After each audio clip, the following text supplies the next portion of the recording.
a campaign targeting corrupt officials. Surprising though it may sound, restaurants have been hit particularly hard by the crackdown. This is because one of the 8 provisions put forward by the party's Politburo in December 2012 stipulates no business meal for officials and party cadres. For Lu Wentao, owner of Lobster House restaurant, the changes have been easy to see. Right now the business environment has changed a lot after the government restriction. So a lot of the people don't want to go out, so especially for the high-end restaurant. Lavish meals at the taxpayers' expense used to be a serious problem in China and drew considerable criticism from the general public. But since the introduction of the 8 provisions, things have changed dramatically. Luxury restaurants soon found they had fewer high-end customers, so many began lowering prices to attract a less wealthy clientele. After restrictions, so they come to our restaurant because we are the casual, it's not that expensive, kind of like family-style restaurant.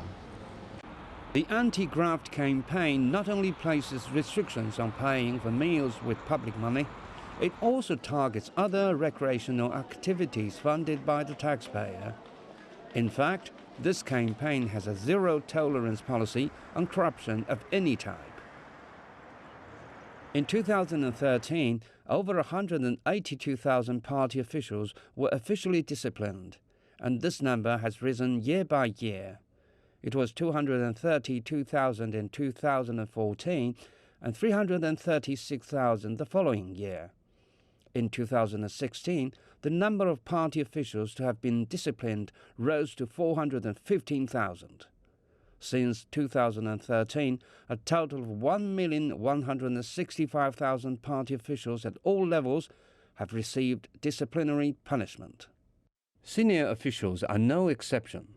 Between the 18th CPC National Congress and the end of 2016, the Central Commission for Discipline Inspection investigated 240 mid-level officials.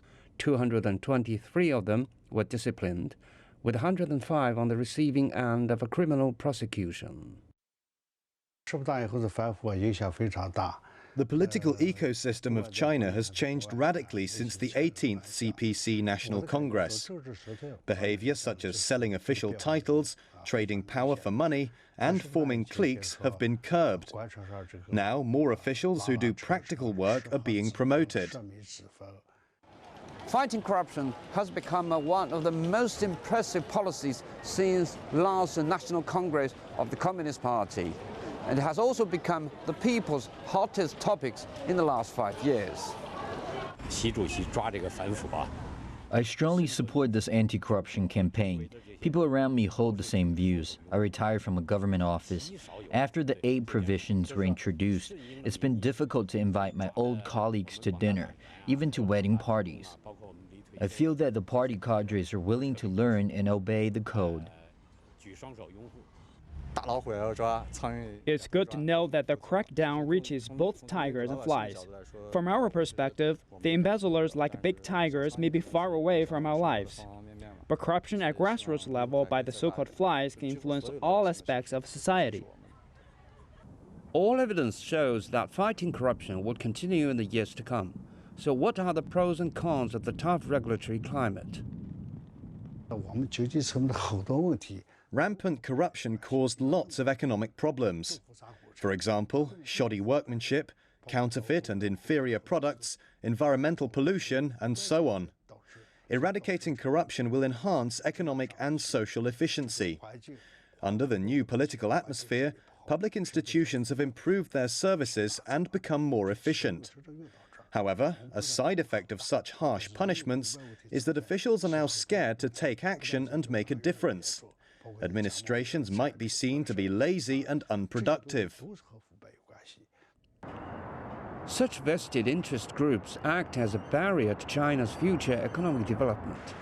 The elimination of corruption will not only benefit people's livelihoods, but will also provide a sound environment for China's social and economic transformation. At the same time, how does the CPC maintain its officials' vigor while continuing to fight corruption? And how does it turn one campaign into an incorruptible system? These are the questions that the ruling party cannot shy away from in the years to come. Zhaoqun, CGTN.